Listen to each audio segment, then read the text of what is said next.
Hey guys, I'm Steve. Welcome back to the channel. Welcome back to another video. If it's your first time stopping by the channel, hit that subscribe button. Trust me, you won't regret it. If you're a returning subscriber, as always, guys, I appreciate you. Welcome back. And at the bottom of the screen, you'll see that I have my email address. You guys want to send me some material from your hometown and you think it'll make a good story for the subscribers and everybody in the community, by all means, you can share it. Guys, I want to jump right into this. And guys, I don't even know how to say this. There's a chance, a big chance, that Tyre Nichols was not the guy they were looking for initially, and he was murdered for nothing. Like I said, these guys went to trial today. These guys went to their arraignment hearing today, and they pled not guilty. I think a part of this is their not guilty plea is what one of my subscribers from Memphis just sent me in an email that luckily I happened to see it. Now they want to remain anonymous, but it's part of the tape of Tyre Nichols the night the officers was around talking after they did the damage to him. And guys, you got to see this to believe it. Check it out. Bro, he talking about he got one in custody, bro. What? Hey, Lou, come here, Lou. Come here. Kilo 3-4. Are we still dead? He heard we over here on this. Why he over there with one in custody except for a car? 2901 Kilo unit still needed. Well, he's that's there for y'all got to check. We was already on this. Did you guys hear that? You heard what he said? They had one in custody at another location. So supposedly, it looks like Tyre was not the intended victim. Now, I don't know if this is true or not. They might have got the other guy thinking he was Tyre. But either way, the rabbit hole gets deeper and deeper on this case. And I think that's part of the reason why these Keystone cops is going to sit up there and say they're not guilty. And the reason why they're going to say they're not guilty, they're going to try to pass the buck saying, oh, it was a wrong police call or something like that. It's so many different narratives they're going to try to come to defend themselves.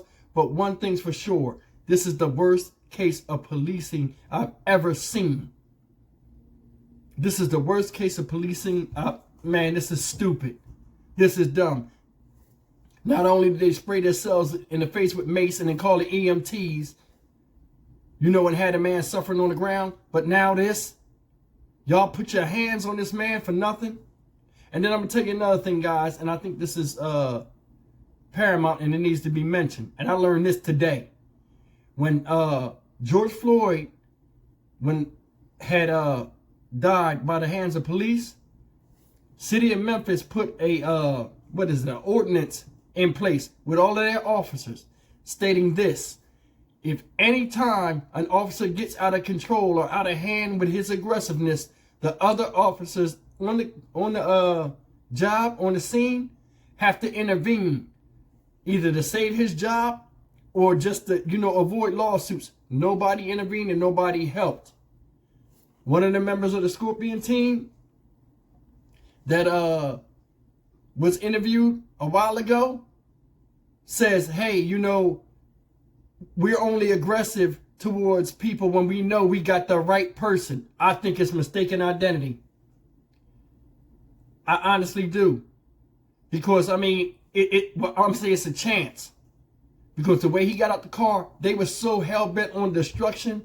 And seeing him, like I said, these police see you as, they don't see your face or your character or anything like that. They only see what they think you did or what you remind them of.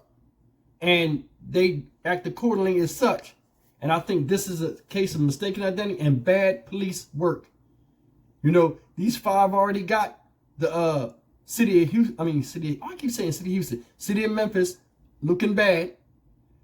They're going to get racked with lawsuits and all this other stuff. And now this is bad because that's going to show up in court. And what did they say? We want all of the video information out there.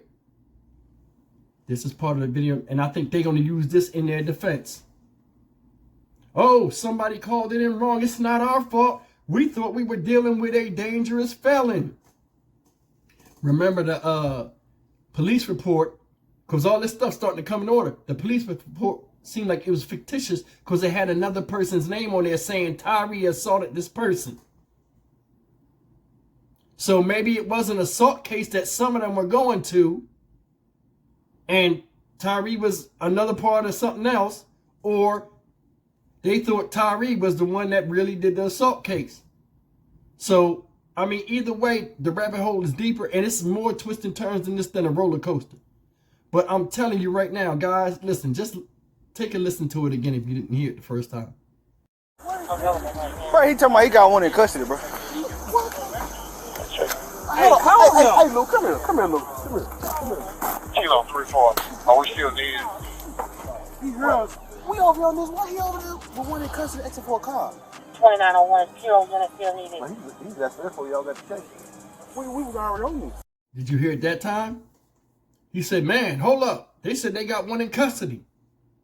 And he said, well, the supervisor, the guy with the cap, that's the 7th officer. The old man that they were talking to, field supervisor, lieutenant, that's the 2nd officer, the 7th officer that I was talking about where they let him go into retirement. He stood up there and he said when they went to and reported to him, what did he say? Oh, the guy was calling for that car while y'all was on your way over here. They were like, no, we was already here when he started calling for that car.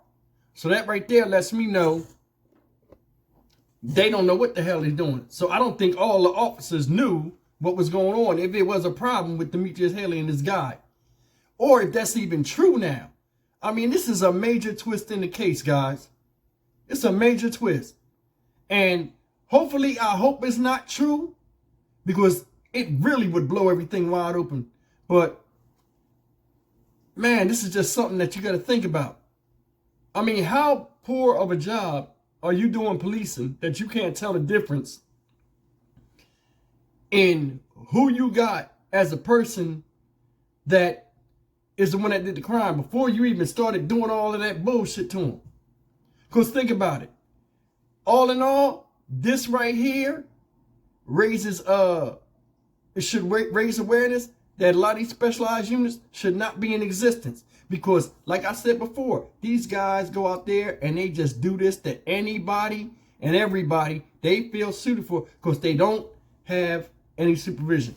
And CJ Davis, this is what happens, ma'am, when you leave your dogs off the leash and let them run wild. Stupid stuff like this. Embarrassment to the city. Lawsuits up the fucking ass. Yo, no responsibility at all. No, just doing what they do. A bunch of niggas at night in blue. Stupid stuff. Guys, I'm telling you, this is bad. This is really bad. And it's going to show up in court. How are they going to get out of this? How are they going to explain this? How are they going to explain this? And when them discoveries come, anything verbatim at the crime scene or whatever is going to be in that. It's going to be in that. So that right there, what you guys just witnessed, is going to be in there. So somebody got to act. Somebody got to answer for that. It's not looking good for these dudes, man. Not looking good at all. But listen, guys, leave me a comment, man. Tell me if that is not a bomb that has just been dropped prior to them even going to trial. Man, if they don't sit down and take deals real quick, they're going to lose. Man. Guys, as always, like, comment, share, and subscribe. I mean, damn. I'll see you guys in the next video, man. Take care.